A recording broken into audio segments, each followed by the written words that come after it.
Assalamualaikum warahmatullahi wabarakatuh. Nama saya Cindy Rizka Handayani akan mempresentasikan tentang ilmu perkembangan masa hidup manusia.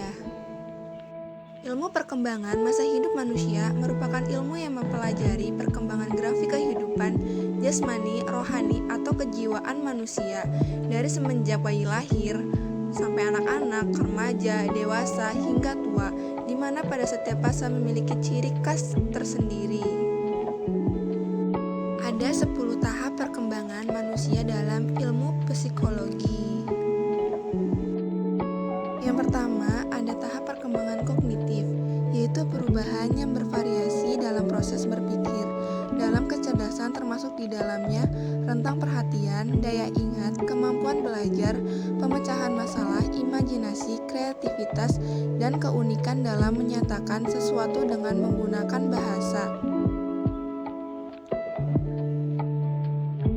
Yang kedua, ada tahap perkembangan psikologi emosional, yaitu tahap perkembangan seseorang berupa perkembangan berkomunikasi secara emosional, memahami diri sendiri, kemampuan untuk memahami perasaan individu lain, pengetahuan tentang individu lain, keterampilan dalam berhubungan dengan individu lain, menjalin persahabatan, dan pengertian tentang moral. Yang ketiga, ada tahap perkembangan seorang bayi. Periode ini disebut juga dengan tahap perkembangan sensorik oral, karena individu biasa melihat bayi memasukkan segala sesuatu ke dalam mulutnya. Sosok orang tua memainkan peranan terpenting untuk memberikan perhatian positif dan penuh kasih kepada bayi dengan penekanan pada kontak visual dan sentuhan.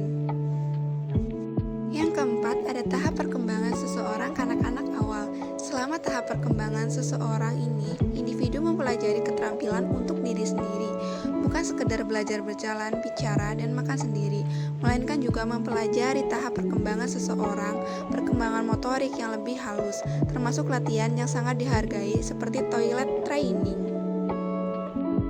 Yang kelima, ada tahap perkembangan usia bermain. Pada periode ini, individu biasanya memasukkan gambaran tentang individu dewasa di sekitarnya dan secara inisiatif dibawa dalam situasi bermain.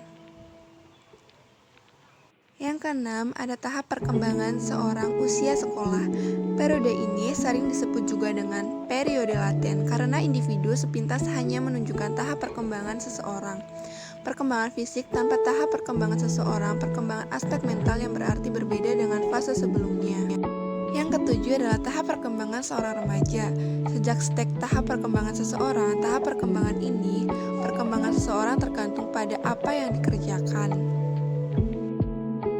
Yang ke-8 adalah tahap perkembangan seorang dewasa awal. Langkah awal menjadi dewasa adalah mencari teman dan cinta, hubungan yang saling memberikan rasa senang dan puas, utamanya melalui perkawinan dan persahabatan. Keberhasilan stek ini memberikan keintiman di level yang dalam. Yang ke-9, tahap perkembangan seorang dewasa. Masa ini dianggap penting karena dalam periode inilah individu cenderung penuh dengan pekerjaan yang kreatif dan bermakna.